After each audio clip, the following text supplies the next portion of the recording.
भविष्य के विषय में सोच विचार कर कार्य करना दूरदर्शिता कहलाती है। कोई भी काम क्यों ना हो, यदि आरंभ से ही उसका परिणाम के बारे में सूझबूझ से काम लिया जाए तो हमेशा क्या मिलती है? सफलता मिलती है। क्या मिलती है? सफलता मिलती है। भविष्य के विषय में सोचने का तात्पर्य केवल सोच विचार तक ही सीमित नहीं रहता। सिर्फ कहाँ तक? सोच विचार तक ही नहीं रहता है, सीमित नहीं रहता है। केवल सोचने से तो कोई काम नहीं होता। काम तो मेहनत करके ही पूरा किया जा सकता है। अगर हम मेहनत करके कार्य को पूरा करेंगे तभी हम अपने जीवन में सफल होंगे। जीवन में सफल होने के लिए मेहनत और बुद्धि दोनों का होना जरूरी है। किसका? मेहनत और बुद्धि दोनों का होना आवश्यक है। केवल सोचने से तो व्यर्थ समय नष्ट होता रहता है। यानी काम को करना नहीं है, सोचते रहना है और कार्य को करना नहीं, तो उससे क्या होता है? हमारा समय बर्बाद होता है। इसी प्रकार एक बालक जो था तो वो एक ऐसा व्यक्ति था जो बहुत क्या था? आलसी था। क्या था? आलसी था। काम करने से सदा ही जी चुराता था। यानी कोई भी काम करता था उसका काम करने में मन नहीं लगता था और आलसी था। आलस के कारण जो वो सारा दिन पड़ा रहता था, कोई भी कार्य नहीं करता था। सुख और आराम का सारा शौक वो पूरा करता था। यानी उसको आराम पसंद था और कार्य करना नहीं चाहता था। एक रात वो बिस्तर पर लेटा, उसकी दृष्टि जो है उसकी छीके पे पड़ी। छीके पे क्या रखा हुआ था? आटा रखा हुआ था। उसने सोचा यदि अकाल पड़ जाए तो इस आटे को मैं क्या करूंगा? अधिक दामों में क्या करूंगा? बेचूंगा। जिससे सोचा यदि अकाल पड़ जाए तो मैं इस आटे को अधिक दाम में, अधिक पैसों में क्या करूंगा? बेच दूंगा। और बेच करके क्या खरीदूंगा? एक बकरी खरीदूंगा। फिर बकरी के बच्चों को बेचकर क्या खरीदूंगा? गाय खरीदूंगा। गाय के बाद घोड़ा आदि का व्यापार करके मैं एक क्या बन जाऊंगा? धनी व्यक्ति बन जाऊंगा। क्या बन जाऊंगा? एक धनी व्यक्ति बन जाऊंगा। अपने लिए एक बड़ा मकान बनाऊंगा और उसमें खूब सारे नौकर चाकर को रखूंगा। क्या उसे सोचने लगा कि ये जो आटा छीके पे रखा हुआ है, इस आटे को मैं जब क्या हो जाएगा? अकाल पड़ जाए, अगर अकाल पड़ जाता है तो मैं क्या करूंगा? इस आटे को अधिक दाम में बेचूंगा उसको, और बेच करके जो पैसा मिलेगा उससे मैं क्या खरीदूंगा? बकरी खरीदूंगा। और फिर बकरी के बाद और उसके बाद मैं क्या करूंगा? मेरे पास कौन सा धन होगा तो मैं एक मकान बनवाऊंगा और उस मकान में क्या करूंगा?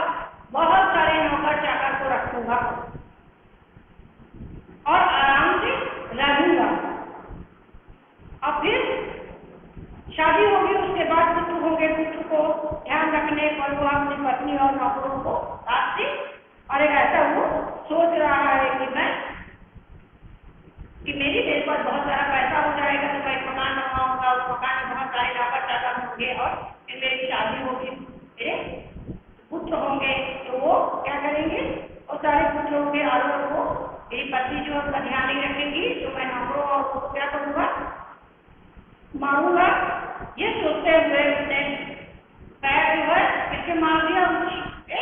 रखा हुआ था जो टीका, उसने ठीक है तो उसने पैर मार दिया, जैसे जिससे घड़ा क्या हो गया? नीचे गिर गया।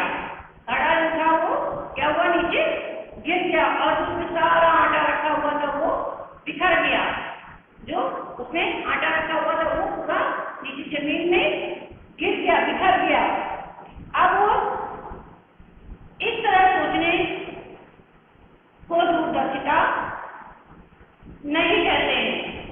दूरदर्शिता किसे कहते हैं? भविष्य में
किसी भी प्रकार का कार्य करना नहीं चाहता और वो आराम की जिंदगी जीना चाहता है।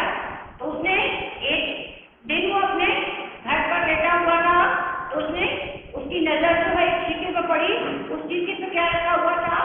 आटा रखा हुआ था। तो वो सोचने लगा कि अकाल पड़ जाए तो मैं क्या करूंगा, इस जो आटा जो रखा हुआ है उसको मैं क्या करूंगा, अभी दामों में बेचूंगा। उसके बाद बेचने के बाद जो पैसे मुझे मिलेंगे उस पैसे से मैं बकरी खरीदूंगा, फिर उसके बाद उड़े खरीदूंगा। उसके बाद मैं मेरे पास क्या होगा, बहुत सारा पैसा होगा। तो उस पैसे को से मैं क्या बनवाऊंगा, मकान बनवाऊंगा। और उस मकान में बहुत सारे नौकर चाकर होंगे। क्या होंगे? बहुत सारे जो है वो नौकर चाकर होंगे उसमें। और फिर उन नौकर चाकर को वहां पर उस मकान में फिर आराम से रहूंगा। और जब विवाह होगा और पुत्र होंगे तब मैं अपनी पत्नी और जो पुत्र की अगर देख रेख अच्छे ढंग से नहीं करेगी पत्नी और नौकर को मैं क्या करूंगा, से प्रहार करूंगा। ऐसा सोचते उसने जैसे ही पैर चलाया वैसे ही क्या हुआ, उस सिक्के का आटा हुआ पूरा क्या हो गया, नीचे गिर पड़ा। इस तरह सोचने की दूरदर्शिता नहीं कहते हैं। ऐसे सोच को हम दूरदर्शिता नहीं कहते हैं। यह तो समय नष्ट करने की बात है। इसमें ना तो कोई काम बनता है और ना ही कुछ हाथ लगता है। इसमें कोई भी काम बनता नहीं है, लेकिन वो सिर्फ सोचता रहता है। इसलिए कोई भी काम हो तो उसे योजना बनाकर करना चाहिए। किसी भी काम को करने से पहले हमें प्लानिंग करनी चाहिए, योजना बनानी चाहिए कि इस कार्य को हमको करना है और कैसे हम अपने जीवन में सफल हो जाएंगे, कैसे हम इस कार्य को करेंगे जिससे कि हमारा जीवन जो है अच्छा हो जाएगा। जैसे ही काम को पूरा करने के लिए मेहनत करना पड़ता है और रास्ते में मार्ग में बहुत सारी कठिनाइयां आती हैं।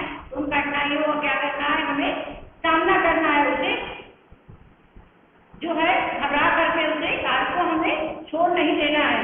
साहस से काम को पूरा करने का दृढ़ निश्चय होना चाहिए। कार्य की सफलता के लिए एकाग्र मन होना भी आवश्यक है।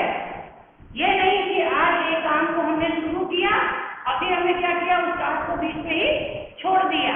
जिस कार्य को हम शुरू करें उस कार्य को हमें पूरा करना चाहिए, उसे हमें बीच में छोड़ना नहीं चाहिए। या हमने पैसे के लालच में पहले काम शुरू किया और उसके बाद हमने उसको बीच में छोड़ दिया और छोड़ करके हमने दूसरा काम शुरू कर दिया, तो उससे क्या होती है, हमारी हानि होती है और हम जीवन में सफल नहीं हो पाते। किसी धन के लालच में आकर हमने एक कार्य को छोड़ करके दूसरा कार्य हमने उसको शुरू कर दिया। तो इस प्रकार हम कार्य को जब पूरा नहीं करेंगे तो क्या हो जाएगा, हम सफल नहीं हो पाएंगे। जैसे कबूतर और शिकारी की कहानी से हमें मालूम होता है कि जरा सा अनाज के दानों के लालच में आकर सारे कबूतर जो है वो क्या हुए थे, जाल में फंस गए थे। कुछ लोग जल्दी से जल्दी अपनी इच्छा पूरी करने के लिए लालच में आकर बिना सोचे समझे काम शुरू कर देते हैं। उसका भविष्य क्या होगा ये नहीं सोचते हैं। भविष्य में आगे उसका क्या परिणाम होगा, बिना सोचे समझे कार्य को शुरू कर देते हैं, लेकिन इसका परिणाम नहीं जानते कि आगे इसका परिणाम कैसा होगा। ये सोचना भी उचित नहीं समझते और गलत काम में लग जाते हैं। इसका क्या परिणाम होगा, तो जल्दबाजी में आकर उन्होंने काम तो शुरू कर दिया लेकिन उसके परिणाम के बारे में नहीं जानते। बाद में उन्हें बेशक पछताना पड़ता है। जब काम में सफल नहीं होते, उससे हानि होती है, तब उसे पछताना पड़ता है। अतः मनुष्य को धैर्य से काम करना चाहिए। हमेशा कार्य को इससे करना चाहिए, धैर्य से करना चाहिए, सोच समझ से करना चाहिए, प्लानिंग के साथ करना चाहिए। किसी काम का उचित फल न मिले तो निराश नहीं होना चाहिए, क्योंकि हमें बार बार प्रैक्टिस करनी चाहिए, अभ्यास करना चाहिए और उसी कार्य को उसमें हम एक दिन सफल अवश्य होंगे। इस बात को सदा ध्यान में रखना चाहिए कि प्रत्येक काम के पूरा करने के लिए कुछ समय तो लगता है। अगर हम किसी काम को करेंगे तो उसमें समय तो लगेगा ही। काम करेंगे उसमें समय लगेगा। जिससे दूरदर्शिता का गुण होता है वे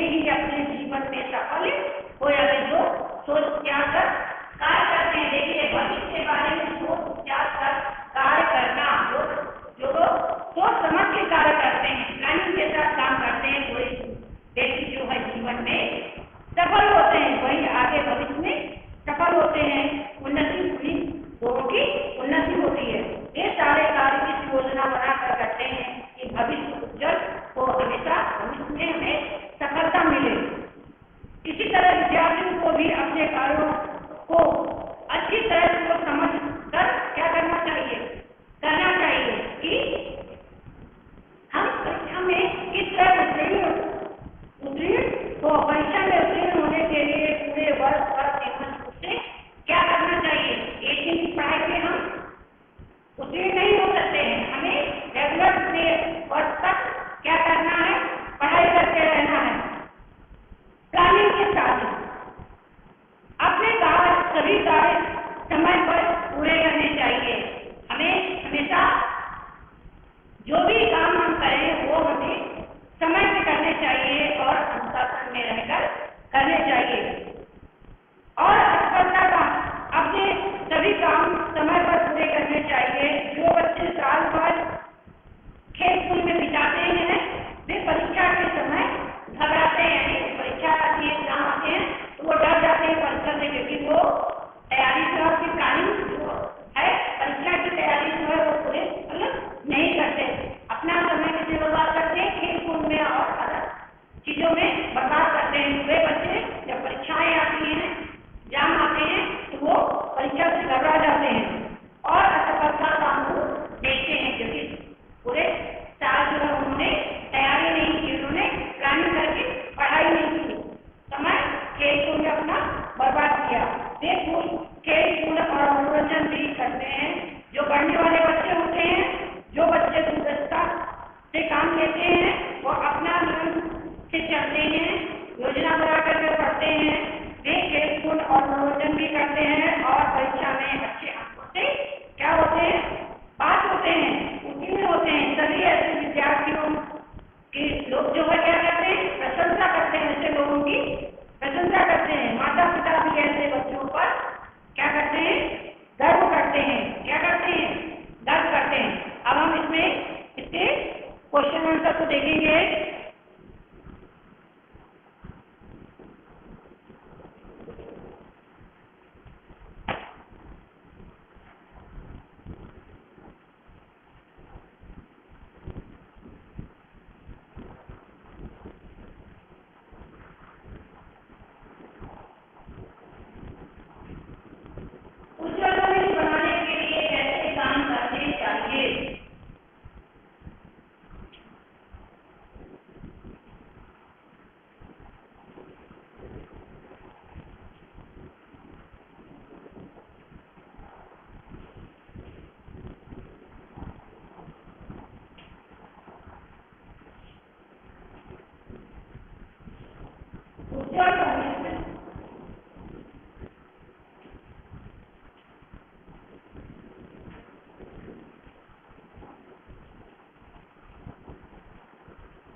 करने चाहिए। तो कैसे काम करनी चाहिए, उज्जवल भविष्य बनाने के लिए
सोच विचार कर कार्य करना। सोमू दूरदर्शी था या व्यर्थ सोचता था? तो क्या था?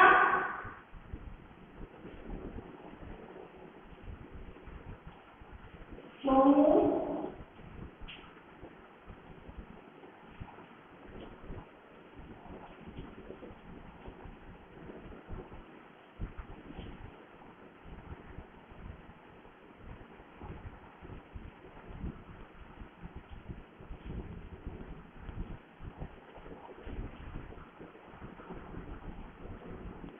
व्यर्थ सोचता था।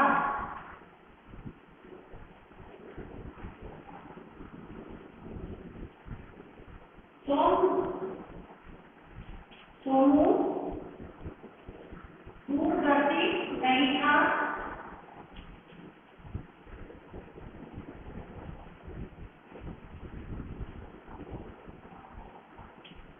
वह व्यर्थ सोचता था।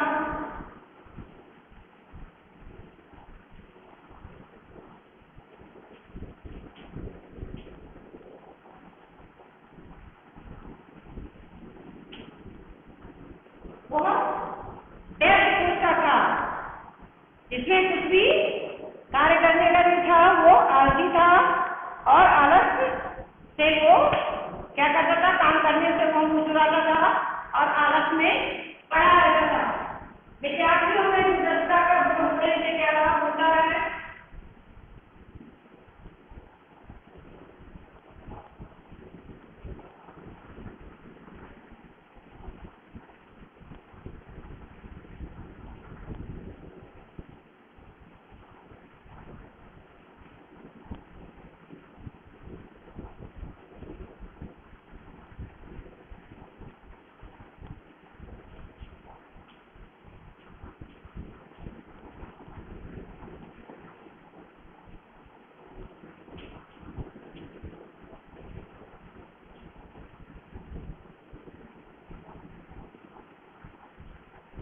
विद्यार्थियों में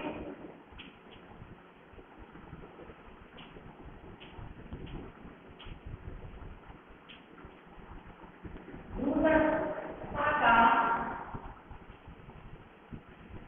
गुण होने से क्या लाभ है?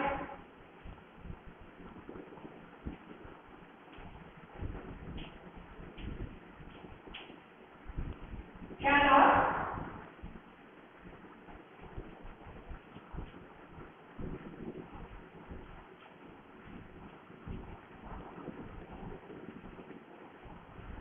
क्या लाभ होता है?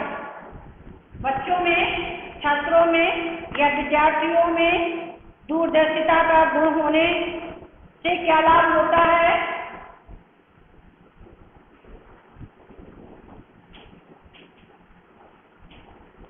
जिन विद्यार्थियों में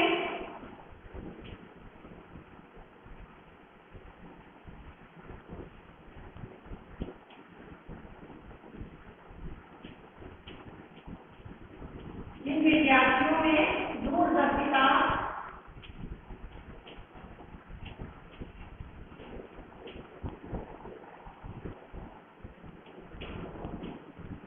का गुण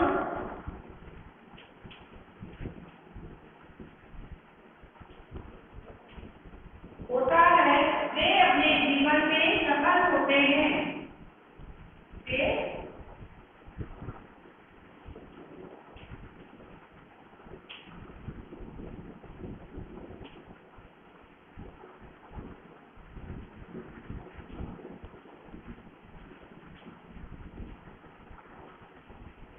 वे अपने जीवन में क्या होते हैं? सफल होते हैं।